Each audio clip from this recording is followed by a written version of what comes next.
Bonjour à tous, dans cette nouvelle vidéo, je vais vous parler de comment on fait pour obtenir une autorisation de travail en France pour un étranger. Alors, il faut savoir que c'est une thématique que j'ai déjà abordée dans une très vieille vidéo en 2020. Et à l'époque, la question était d'une nouvelle procédure qui allait être mise en place pour simplifier la demande d'autorisation de travail pour les salariés étrangers. Et donc maintenant, avec environ 5 ans, 6 ans plus tard, on a pas mal de recul sur ce que ça a changé, quelles ont été les conséquences. Et je vais évidemment aussi en parler dans cette vidéo pour voir un petit peu où on se situe aujourd'hui. Et évidemment, ça rentre en ligne de compte si vous voulez faire une demande d'autorisation de travail pour un salarié étranger. Alors, première chose, c'est en matière d'autorisation de travail, ce qu'il faut savoir, c'est que ce n'est pas le salarié étranger lui-même, mais son futur employeur, et j'insiste sur futur, donc pas l'employeur qui l'emploie à ce moment-là, sauf s'il l'emploie avec un titre de séjour qui dispense d'avoir une autorisation de travail, parce que ça aussi c'est fréquent, et donc c'est l'employeur qui doit faire cette demande d'autorisation de travail. Et il fait cette demande via la plateforme ANEF, que je pense maintenant on connaît tous, et qui marche aussi mal en matière d'autorisation de travail que pour le reste. Et la demande est instruite par la DRETS, et donc dans DRETS, vous avez direction régionale. Donc il faut savoir qu'il y a une DRETS par région administrative en France, et que c'est elle qui est compétente pour délivrer l'autorisation de travail. Contrairement donc à ce que on peut penser ou ce que certains pensent, ce n'est pas la préfecture qui donne les autorisations de travail, mais c'est bien la DRETS qui est compétente pour faire cette demande. Alors, à ce sujet, une erreur fréquente que j'entends ou je vois, c'est que la plupart des étrangers pensent que parce que la DRETS a délivré l'autorisation de travail à l'employeur, la préfecture va en être informée. C'est absolument faux, d'accord? La préfecture ne sait pas que vous avez obtenu ou non l'autorisation de travail. Donc, il appartient à chaque fois à l'étranger, qui est le bénéficiaire de l'autorisation de travail que son employeur a obtenu, de l'envoyer à la préfecture concernée. Si vous ne le faites pas et que derrière vous prenez un refus de titre de séjour parce que vous ne l'avez pas fait, ce sera votre faute. D'accord? Vous ne devez pas assumer que c'est la même administration et que dans l'État, tout passe d'un service à un autre. Déjà, au sein de l'administration, ça ne marche pas. Donc vous doutez bien qu'entre administrations, ça va marcher encore moins. Alors, au niveau juridique, pour obtenir une autorisation de travail, vous avez 6 critères. Autrefois, il y en avait 7. Ces 6 critères doivent tous être remplis, encore une fois, par l'employeur, c'est pas l'étranger, pour que l'administration donc compétente lui délivre une autorisation de travail pour son futur salarié. Alors, en matière de critères importants, le plus important, et c'est le premier des 6, ça concerne ce qu'on appelle la difficulté de recrutement. Alors c'est quelque chose qu'on entend très très souvent, dont on entend beaucoup parler. J'en reviendrai dans une vidéo parce que je vais faire une vidéo sur une vidéo dans les médias où justement ils parlent rapidement, mais ils en parlent de ce sujet en faisant une énorme erreur d'ailleurs en parlant. Mais ce qu'il faut savoir, c'est que le principe est le suivant.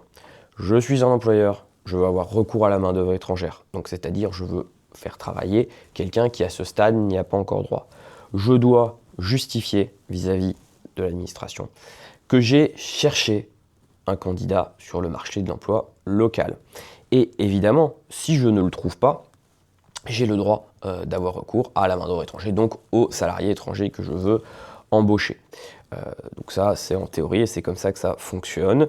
Et évidemment, si moi, l'employeur, je ne justifie pas que j'ai fait cette recherche, par définition, je ne pourrais pas bénéficier d'une autorisation de travail.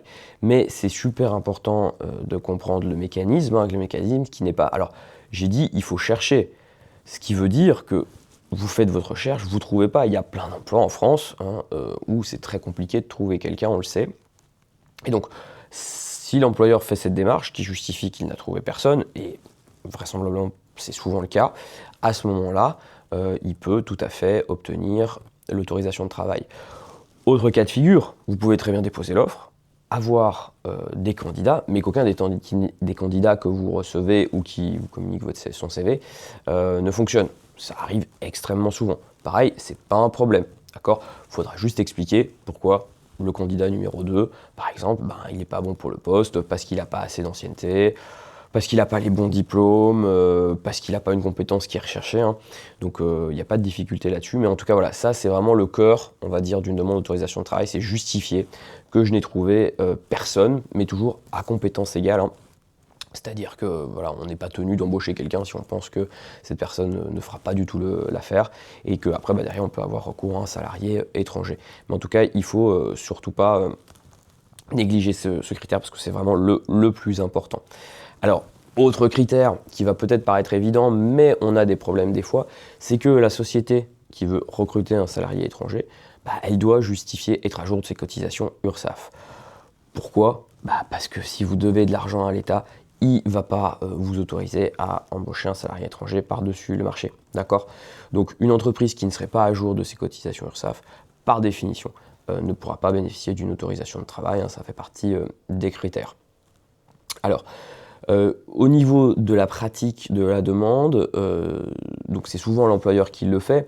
Alors, l'employeur ou un service RH, c'est à peu près la même chose. Alors souvent j'ai tendance à voir que l'employeur s'en sort mieux que le service RH, qui voilà, généralement complètement incompétent en la matière, qui se contente en fait, si vous voulez, mais un peu comme l'employeur, hein, qui se contente d'envoyer les documents sur la plateforme, mais qui ne sait pas pourquoi il les envoie, et qui ne connaît absolument pas les règles en la matière. Et ça, on en reparlera, mais ça c'est vraiment, je pense, la limite de l'exercice, et c'est là où on voit des problèmes et des difficultés pour obtenir une autorisation de travail pour un salarié étranger.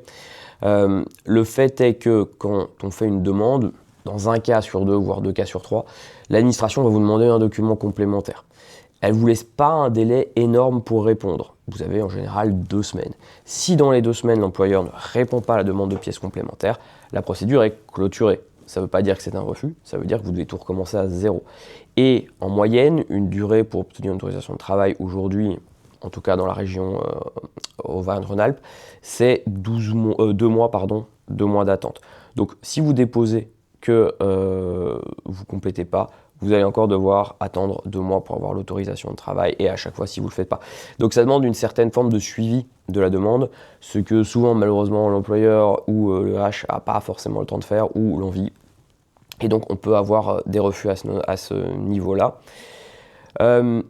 Voilà, il faut aussi distinguer, et ça c'est pareil, c'est une erreur qu'on voit beaucoup, c'est entre autorisation de travail en France, autorisation de travail hors de France. C'est pas la même chose, d'accord ? Si un employeur demande une autorisation de travail pour quelqu'un qui est déjà en France, cette personne doit avoir un droit au séjour, d'accord ? On ne peut pas faire une demande d'autorisation de travail pour un sans-papier. Je le vois souvent, d'accord ? De la même manière, si je fais une demande d'autorisation de travail avec écrit résident hors de France, à ce moment-là, la personne qui en bénéficie ne peut pas demander directement en France un titre de séjour salarié. Ça paraît évident, mais c'est une erreur extrêmement fréquente. Et donc, si vous avez la mauvaise autorisation de travail, en fait, ça sert à rien. Il faudra le refaire. Voilà. Donc, je rappelle, mais si la personne est présente sur le territoire avec un titre de séjour, à ce moment-là, autorisation de travail résident en France. Et si elle est en France mais qu'elle n'a pas de titre de séjour, pas d'autorisation de travail avec résident en France. Et à l'inverse, si la personne est à l'étranger, et à ce moment-là, vous demandez une autorisation de travail pour quelqu'un qui réside à l'étranger, et elle demandera ensuite son visa de long séjour auprès des autorités consulaires françaises. Alors, c'est maintenant que les choses vont se corser un petit peu, c'est que aujourd'hui, ce qui s'est passé en fait avec la réforme, c'est qu'il y avait un critère qui était pris en compte pour l'autorisation de travail qui a été supprimé. Ce critère, c'est celui de l'adéquation homme-poste, c'est-à-dire est-ce que mon candidat correspond au poste que j'envisage de donner pour lequel j'ai l'autorisation de travail. Avant, c'était donc la directe, quand c'était elle qui gérait les demandes, qui le vérifiait. Aujourd'hui, ça a été retiré de ses compétences, et le gros problème, c'est que c'est les consulats en matière d'autorisation de travail résident de France qui vont faire cette analyse, avec évidemment des consignes particulièrement dures. Et on voit aujourd'hui beaucoup de refus pour des gens qui ont une autorisation de travail pour venir en France. Ça arrive extrêmement fréquemment, contrairement à avant la réforme où c'était plus rare. Maintenant, on le voit beaucoup, spécialement dans les 3 pays du Maghreb, l'Algérie, la Tunisie et le Maroc. Mais c'est devenu quelque chose de très fréquent, et là, c'est très problématique, parce que pour contester un refus de visa, alors c'est possible, on gagne aussi le procès, mais c'est très long. D'accord. Et donc l'employeur va se retrouver sans son salarié pendant une très longue période, et souvent il n'a pas le temps d'attendre aussi longtemps. Autre chose que vous devez absolument savoir, c'est qu'en cas de refus d'autorisation de travail, pour moi, ça ne sert à rien de contester ce refus, parce que, alors vous pouvez, mais c'est long, et généralement, c'est beaucoup plus facile et beaucoup plus rapide de faire une nouvelle demande.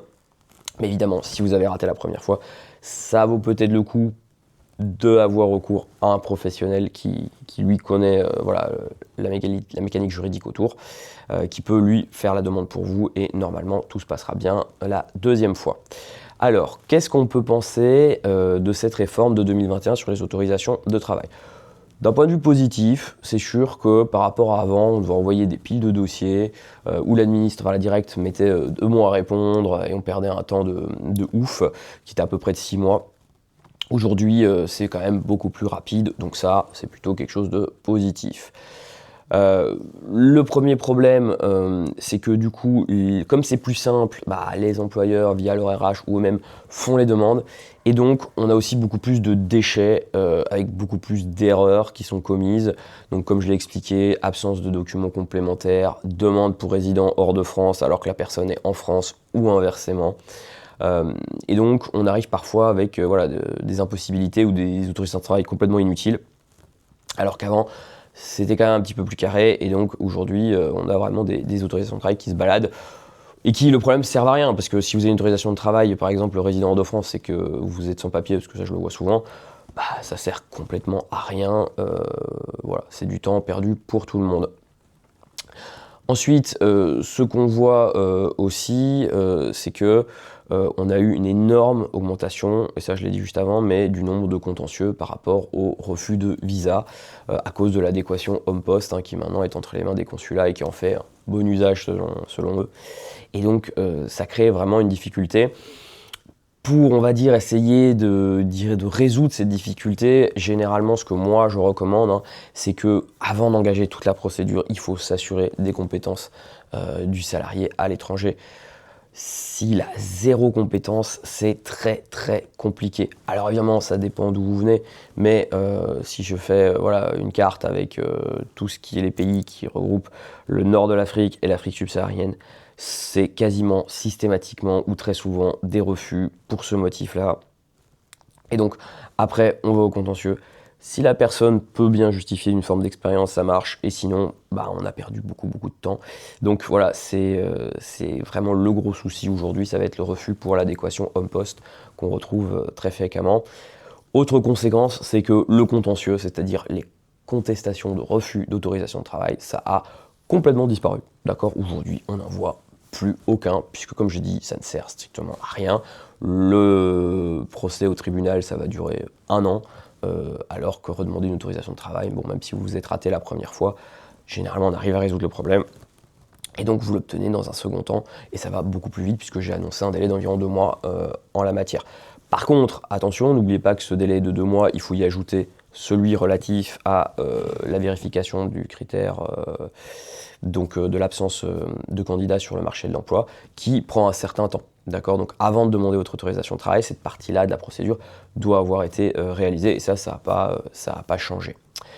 Voilà, donc 5 ans après, où on en est en matière d'autorisation de travail. Ce qu'il faut savoir, selon moi, dans les grandes lignes, pour faire une demande d'autorisation de travail pour un salarié étranger en France, une procédure qui s'est simplifiée, mais qui n'a pas forcément résolu toutes les difficultés. Et pour, je pense, donner mon avis, est-ce que c'était mieux qu'on avait des refus d'autorisation de travail qu'on pouvait contester ? Je pense que oui, parce que en fait à ce moment-là, vous alliez devant votre tribunal administratif local, vous aviez des règles, vous devez vérifier, le tribunal vérifiait si les règles avaient été respectées. Quand on parle d'un refus de visa, les règles sont beaucoup moins bien appliquées, d'accord, par le tribunal administratif uniquement de Nantes cette fois-ci. Les délais ont du coup explosé, je le dis parce que maintenant on le voit, je pense en partie à cause de ça. Avant, on avait donc un délai d'environ 9 à 12 mois pour un refus de visa. Aujourd'hui, on a dépassé ce délai devant le tribunal administratif. Donc ça, c'est la nouvelle problématique qui fait suite à cette simplification des demandes d'autorisation de travail. Mais si vous voulez embaucher un employé étranger, n'hésitez pas, il faut faire cette procédure. C'est pas du tout impossible.